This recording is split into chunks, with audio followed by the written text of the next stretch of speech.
Morning, everybody. On this Thursday, September 11th, 2025, I've got your stories for your rush hour ride to work. If you're new to my channel, we normally start the episode off with some light news, pop culture, entertainment, irreverent, feel-good stories, and then we work towards the back end of the episode talking more about politics and some heavier topics. And this episode will be a little bit different, as the number one news story right now is the political violence that took place yesterday in Utah, that being the assassination of Charlie Kirk, a prominent, if not one of the biggest content creators for the conservative movement, really. Now, as a progressive, I'm going to offer a viewpoint that I truly believe most of you will agree with, which is that it is absolutely senseless to see this violence play out. And yet at the same time, there's a greater conversation to have about the problems that exist out there right now. And I think, as a podcast host, we need to continue having those conversations. I've always said my channel is akin to the water cooler, right? This is a channel where we want to sit next to you on the park bench while we wait for the bus to work. Metaphorically, we're here to discuss the number one and the top news stories of the day.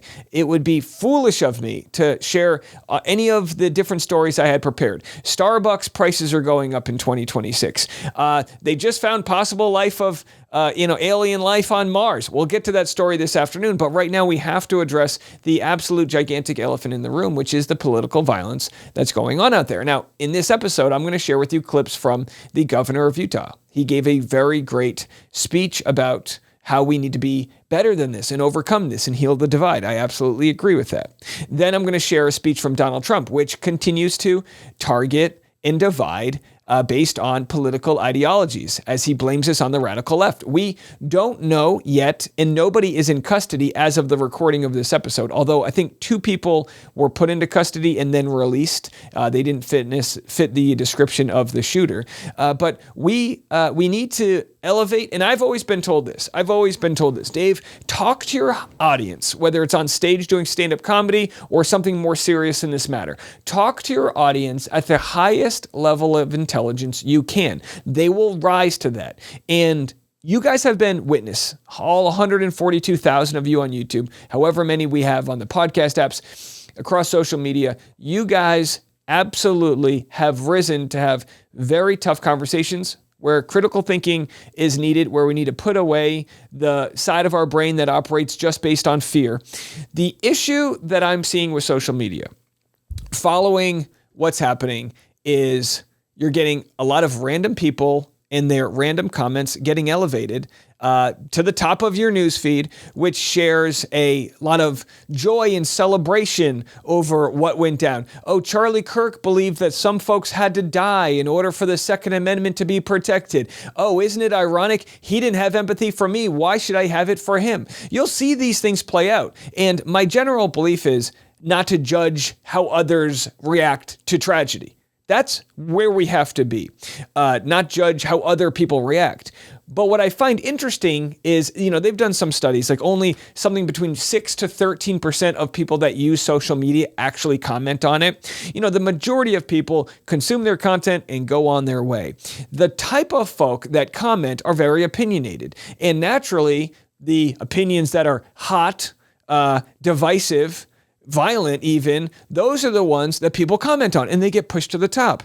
Social media is part of the problem that exists out there. The violent rhetoric that comes regardless of the topic. If a black man and a white woman, there'll be a race war based on whatever violent, situation happens, like what happened in Charlotte, where a black man killed a Ukrainian refugee. That'll play more than if there's 2 black guys that if a guy gets murdered in Chicago, a black guy on black violence. The way the news interprets the tragedies is so different. There was a mass shooting yesterday where I believe the shooter was killed and 3 or 4 students were harmed in Colorado. I don't have all the information there because it's not being reported on in the same way that this story is. Now, obviously, political violence is different. I'm not saying it's better or worse. It's different than some other senseless violence you would see from a crazed person on a subway. It's different because Charlie Kirk, he's giving his opinion. Sure, he's got a large platform. You might say, well, that opinion's problematic because it's divisive and whatever. But in the end, we need to protect the First Amendment. We need to protect the ability to have that opinion, to not resort to violence, to not, and again, I'm not here to scold people. As far as we know, this was one lone person acting out. But again, it adds up. Every week there's a different story where some deranged lunatic does something, and we do this thing where we get our magnifying glass and we go online and we go, was that a Republican or a Democrat? Oh, I hope it wasn't a white shooter. There's been too many white shooters lately. It's absolutely insane what we naturally do. Again, not trying to shame anybody for this. It's partly the algorithm. It's partly the pay model. It's the news saying if it bleeds, it leads. And it's this sort of bloodthirsty response that gets triggered inside of us very primally. I've been in riots before. It's insane what can take over groups of people. They've done studies that your IQ actually drops when you're in this sort of mass psychosis that can happen when you're part of either a riot or an upbringing or, even a revolution, right? What we saw play out yesterday, we're seeing people get activated. Not a psychologist, couldn't tell you why this person did what they did. We don't know their motivations because they haven't been caught. What we need to do, though, is look at our political leaders, our commentators, and the people that are willing to make this divisive, that are willing to continue to rip us apart. And we collectively need to decide how we consume our content. It's up to you what you put in your mouth. It's up to you what you put in your ears and in your eyes. And I'm not saying I've got the solution and other people don't. But I've continued to say this about the culture war issues that exist out there. If every news story that you see can fit into somebody's culture war issues. It's existed since I was growing up, and there was this war on Christmas. How dare you say happy holidays? They're ripping away our, religion, whatever. There's always this idea that somebody's getting triggered by somebody else's actions. When you see it play out in the news and when commentators, we're going to watch it on one of the channels right now as Jesse Waters continues to point the finger at who the problem is here. When you continue to see that play out, it's up to you to decide where you consume that content and wonder, are they helping fix and mend these wounds, or are they pouring gasoline on it? So what we're going to do today, I'm going to share with you what the president said, what the governor said, and some other things going on social media regarding this. But if you'll give me the chance, if you're still with me right now, because I know not everyone wants to wake up and hear political conversations. I think this is more cultural than political, though, to be quite honest, although they are so intertwined. But if you'll give me the chance, I want to make the case for grace. I want to make the case for having empathy for someone who might not have had it for you. I want to make the case for how we move forward and even make our way to Thanksgiving. How do we make our way to, seeing family members that might disagree with us? I had a relative call me tonight, someone who I'm not on great terms with, and they said, Dave, I love what you said on social media about Charlie Kirk. And my thought was, just because I want to tax the ultra wealthy, just because I want health care provided for everybody, why would you think I'm a monster? I've had family members say, Dave, you're pretty far left. And I go, on what issue? On what? I'm not trying to, completely move people's wealth around. I just think the ultra wealthy have gotten a very lucrative deal, and they've benefited very much by having money. It takes money to make money. And in this late stage capitalistic world, I think a lot of people are living in despair. Now, we can't speak for what was going through the shooter's mind. Clearly a psychotic move, whatever it is. But I do think most of us can agree on the fact that we want to live in a safe country for our family, for our wives, for our husbands and brothers and kids and grandparents, and for everybody. We want to live in a safe country. We want to live in a country where people aren't on edge, fried by all of the divisive rhetoric out there. I tell you what, I do stand up in the middle of the deepest, reddest parts of the country. I do it on the coast. I've been all over this country, in the world, really. Traveled 26 countries. And I'm telling you right now, it is extremely rare that I have a bad interaction with people when you treat them like a human and you have a conversation face to face. Extremely rare. So why is it that the internet and those that profit off of division, that being policymakers and not just politicians, but also commentators. Why is it that they're so happy to kind of see this all burn? And not everybody, but I'm just reminding you, when you see fear, when you see people stoking division, you got to look at who and what you're consuming.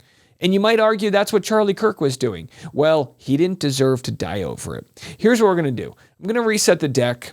When we come back from break, I'm going to share with you what the governor said. It's pretty powerful stuff. Stick around for that. Excited to tell you about today's sponsor of the Rush Hour podcast. We're here in my car at the gas station, sponsored by Upside. It's a free app that gets you cashback rewards at gas stations, restaurants, not just gas, but sometimes the food that you're going to get in the gas station. Great for road trips. They give up to $1 million a week back in rewards to its users, $1 billion in total. This is how it works. You just type in your zip code and it'll show you all the different gas stations. I'm at an Exxon. 45 cents per gallon will come back to you as a reward. Not points or some loyalty program, cold hard cash back to you. It's a no-brainer. You're driving to work, commuting, rush hour, Timmy's going to football, Jill's going to dance. You're already spending the money on either gas or purchases in the gas station. Again, it all comes right back to you. And with my code RUSHHOUR, you're going to get 25 cents off per gallon on your first tank fill up that you do when you sign up for this app. Again, 25 cents off per gallon with my code RUSHHOUR. Let's get back to the show. All right, here it is. This is the Utah governor speaking last night. He called this event that took place at Charlie Kirk's rally a political assassination. Have a listen. Our nation is broken. We've had political assassinations recently in Minnesota. We had an attempted assassination on the governor of Pennsylvania. And we had an attempted assassination on a presidential candidate and former president of the United States, and now current president of the United States. This is Spencer Cox, a Republican. Utah is a heavily Republican state, very red state. But I think it's important just to point out that he's not making this political. He's sharing the fact that there were Republicans, crazy Republicans in some of these instances who had a hit list and they were going to go into the state house and they literally assassinated in cold blood. And then there were folks, possibly in this case, we don't know who did it, who may have been on the other side of the political aisle. So it's important to, in good faith, understand that this problem exists on the extreme levels. And somebody might claim to be of one party or the other, but there is nobody in the progressive movement who is preaching for this kind of violence. Nothing I say can unite us as a country. Nothing I can say right now can fix what is broken. Nothing I can say can bring back Charlie Kirk. Our hearts are broken. We mourn with his wife, his children, his family, his friends. We mourn as a nation. If anyone in the sound of my voice celebrated even a little bit at the news of this shooting, I would beg you to look in the mirror and to see if you can find a better angel in there somewhere. I don't care what his politics are. I care that he was an American. We desperately need our country. We desperately need leaders in our country. But more than the leaders, we just need every single person in this country to think about where we are and where we want to be. To ask ourselves, is this it? Is this what 250 years has wrought on us? I pray that that's not the case. And how convenient that this divisiveness is happening just several years into the age of social media. Now, honestly, it's a big problem. You used to go on your Facebook and you'd see your 50 friends that you had, and that'd be the timeline. Now the algorithm has opened us up to what is the most violent message that can enable the biggest amount of traffic to the website. Because, right, that's who benefits. The Facebooks, they benefit from the ad revenue that's generated. And that ad revenue is generated from rage. That ad revenue is generated from people that are addicted, have that dopamine rush of fighting with others. If I could do anything with artificial intelligence, and please, somebody in Silicon Valley help me out, I would develop an app. I've talked to my wife about this. I've talked about this so much. I would develop an app that scrubs your comment section of anybody who's A, not operating in good faith, B, who's, not passing that threshold of basic humanity where you're having an honest, good conversation, and remove it. Give me the echo chamber of kindness, because that, for the most part, is what existed in humanity before social media brought us every bad take that existed out there. Now, I know what you're saying, Dave. There was violence beforehand. We're, naturally speaking, humans have been violent since the beginning of recorded time.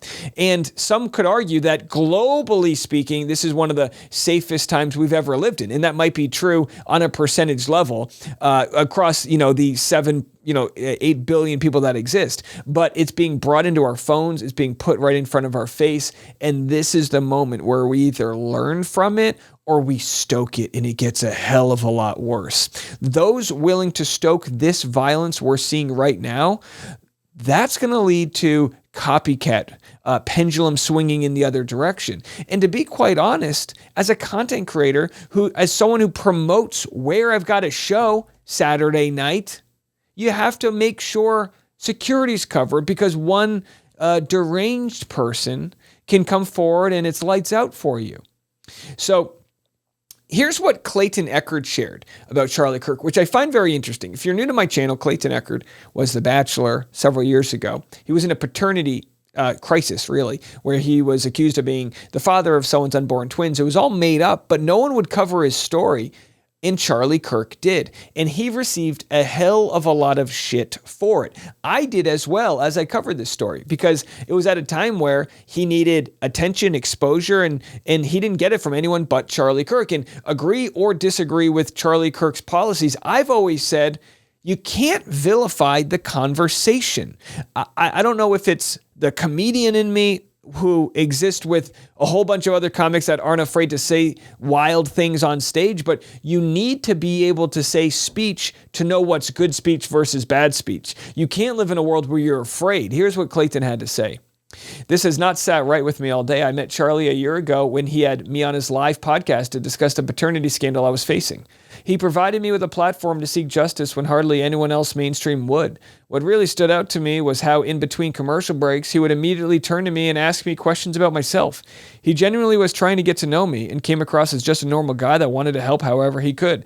That's the Charlie I met, the one that smiled widely when he spoke of his family and the one that acknowledged everyone in the room when he walked in. Many famous people won't do that, as I've seen. It takes a certain type of humility to do so. May he rest in peace. Now, I can't speak for Charlie about what makes him tick with regards to how he conducts his channel. But when Clayton was interviewed by Charlie, I was definitely annoyed that Charlie tried to make Clayton's scenario a general culture war issue of the Me Too movement. I think what you see is there's a certain personality type that wants critical thinking, and they want you to be, think for yourself on every specific issue.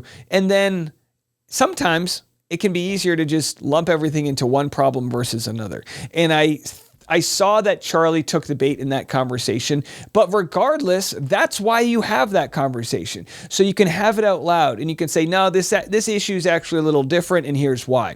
Charlie was doing these debates with Cenk from the Young Turks, and one thing they had in common, if nothing else, was that there's a housing crisis out there.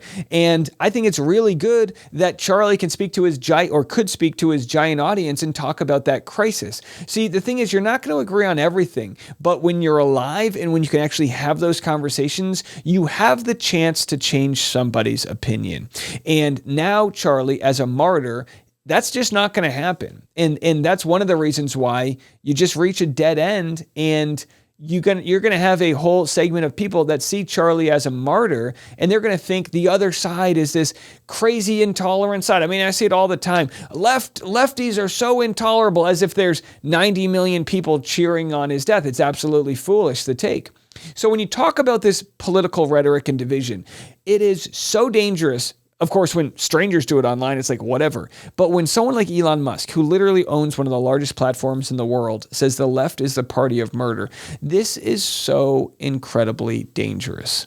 Now, I'm not here elevating any random person's beliefs that thought this was a good thing. I have not seen one take that says political violence is okay in this situation. Not one. So this guy says the left-wing mainstream media, as well as figures like Gavin Newsom, claiming Trump plans to be dictator, has created a climate of hysteria against right-wing figures that could radicalize any number of unstable people to engage in political violence. Pray Charlie Kirk is okay. Now, of course, this was before they learned of his passing, but I think you're perfectly fine to question if Trump's going to be a dictator. He's selling 2028 merchandise, talking about there's never been a challenge to someone trying to run for a third term. I think it's perfectly fair to have that conversation. You need to have these conversations without assuming someone's going to then try to do one of these assassination attempts. You need to be able to, you can't not have conversation because there's some crazy people out there. I'm going to pass on Billy Bush. Fred Gutenberg tweeted this, hoping this reaches Donald Trump. I saw your confirmation that Charlie Kirk, someone you loved, has died. During your first term, someone I loved was murdered. My daughter Jamie was killed in the Parkland shooting. I had hoped to work with your administration then to reduce gun violence. I'm sorry for your loss today. I would still love to work with you to stop the next one. Now, this is a perfect tweet. It is not somebody dunking on somebody. It is someone saying, maybe now we have something in common. Someone close to us has been murdered senselessly from gun violence. It's never too early to have this conversation because the gun violence happens every day in our country. It is an absolute pandemic. It is unbelievable what's going on out there. And we need to face this problem from all angles, from the mental health crisis to how do we do realistic background checks on people with firearms the same way that DMVs exist. Let's pour money into the solution. There are DMVs in every town across this country to make sure that you are safely driving your vehicle. Why can't those DMVs add an extra couple cubicles that make sure you're passing tests that you should and are, capable of having a firearm responsibly?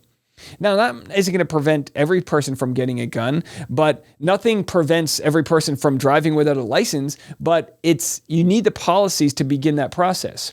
Here we have former presidential candidate Andrew Yang with his thoughts. Terrible news today with the assassination of Charlie Kirk, the 31-year-old political activist. There's no place for political violence in this country. People who are somehow of the belief that Charlie or anyone else somehow deserved attacks are all in the wrong. We have to come together more than ever. We have to try and de-escalate the tension and the polarization that threatens to tear this country apart. Let him be the last victim of political violence. And sadly, it's usually not the case. It usually gets worse before it gets better. But I wanted to talk about the comment section confirmation bias that exists. Of course, Andrew Yang here thought, I need to remind people that, this isn't the answer. And my general thought of that is no shit. The people that you're seeing online that are circulating, that are, parading this, you really can't control how other people react to it. And people take things very personally. And my only thought is when you decide to engage with someone in a comment section, think twice about not wasting your time. Just think twice about that. I'm going to share the second half of what Donald Trump said. The first half, he gave his pleasantries and his respect to Charlie Kirk and his family. But I want you to listen to how divisive this conversation is. This conversation that Trump wants to have, that I believe is further dividing us. Listen to the stark contrast between what the Republican governor from Utah had to say versus Donald Trump. It's a long past time for all Americans and the media to confront the fact that violence and murder are the tragic consequence of demonizing those with whom you disagree day after day, year after year. in the most hateful and despicable way possible. For years, those on the radical left have compared wonderful Americans like Charlie to Nazis and the world's worst mass murderers and criminals.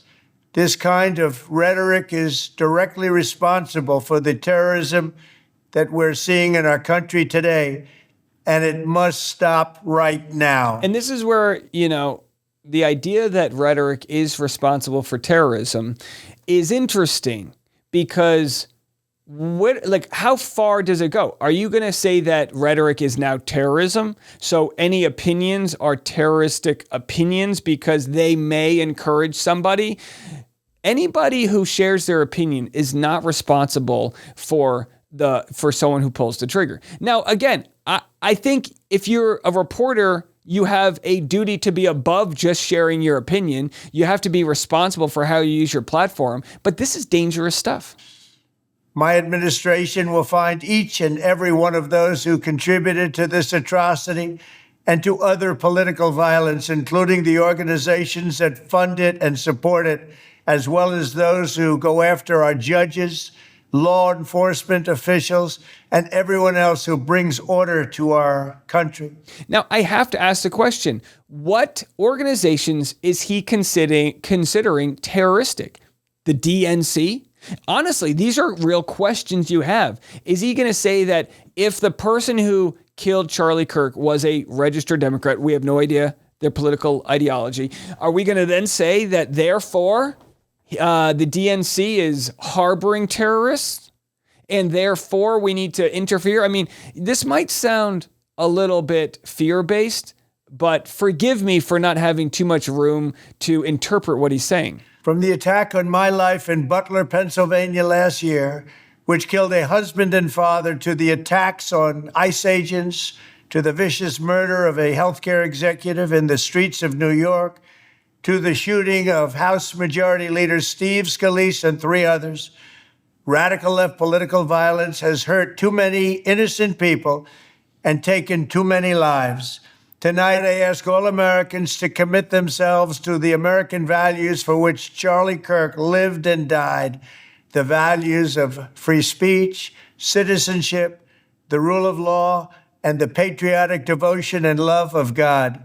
Now, listen, I agree with him that we should all value free speech more. I would argue that he's not living up to those values as he's trying to deport people that speak out about the genocide that's happening. As you see, literally 11 people were just bombed and blown off of their boat because he said it was a drug ship, even though there's really no confirmation of that or no due process before that literal act of violence that took place on international waters. So easy to say.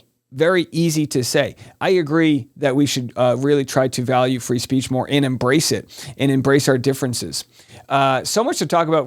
Rep. Nancy Mace was quick to politicize the shooting. She was immediately called out by this reporter. Have a listen to this. I'm going to say this. Democrats own what happened today. I am devastated.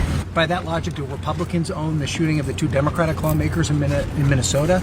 Isn't this on both sides? Are you kidding me?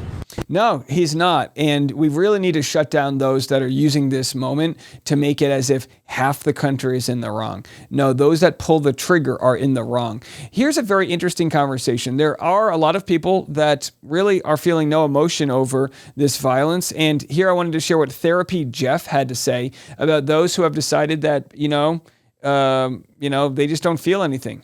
It makes sense if you don't feel a deep well of empathy for someone who made a career out of refusing to show it for others. I want to normalize that because sometimes when a public figure dies, especially in a tragic way, people rush to say, you have to be compassionate right now. Don't speak ill of the dead. But if that person spent their life dismissing other people's pain, mocking it, minimizing it, even actively contributing to it, it makes sense that your empathy tank might run dry. That doesn't mean you're celebrating. It doesn't mean you're cold-hearted. It just means your compassion has limits. And those limits are often shaped by how much compassion someone showed in their lifetime. There's actually something psychologically healthy about noticing that boundary. You're not obligated to manufacture sorrow for someone who never extended any to you, your community, or people you care about. You can hold both I don't wish this on anyone and I don't feel sad about it either. That's not cruelty,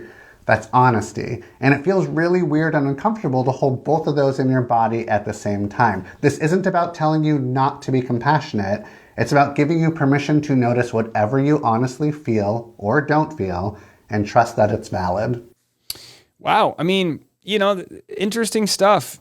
And it's kind of the same idea I was saying that, you know, when something happens, we notice this in pop culture. You cover The Bachelor, someone dumps so-and-so. People get so mad right afterwards. And it's like, whoa, calm down. Feel your feelings. Everyone can feel different things about, this wild situation. But just remember, when you are enraged, this sort of like our IQ level dips down to real moronic levels where we're just like fighting and clapping back on people online. It's literally the biggest waste of our energy. I did want to share what was said by Jesse Waters here in a response from Hassan Piker. Again, Hassan was supposed to debate Charlie Kirk in a few weeks. So very interesting, you know, hearing these folks and their opinions, you know, some of them having known Charlie. We're going to avenge Charlie's death in the way Charlie would want it to be avenged. They are at war with us.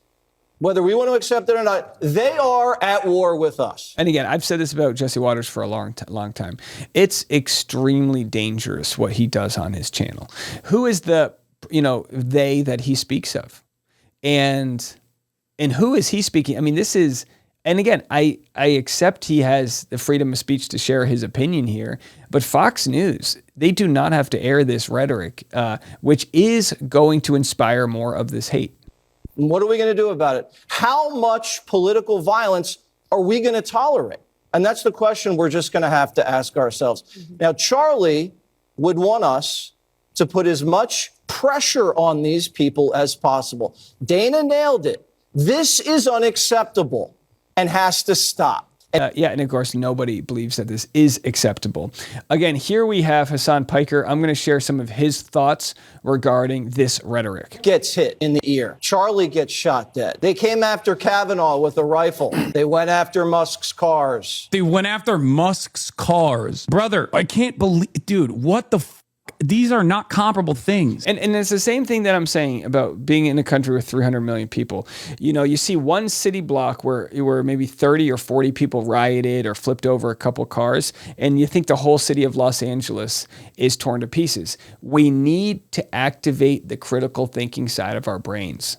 We need to, or else we're just pawns. Also, 2 months ago, there was a dude that assassinated Democrat politicians and had a hit list of every single Democrat in the state of Minnesota. And these fucking assholes immediately went, oh, he's a leftist. They have concocted a completely alternative universe where they just go off of their own hysteria. Whether we want to accept it or not, they are at war with us. And what are we going to do about it? How much political violence are we going to tolerate? Now, Charlie would want us to put as much pressure on these people as possible. Holy bro, these guys are so insane. I mean, I agree. And it's easy. It's easy to really just get people's blood boiling like this, but it's not the right answer. It's not the right answer. This idea that because a small handful of people on either extreme have committed this violence does not speak for the hundreds of millions of people that didn't murder people in cold blood.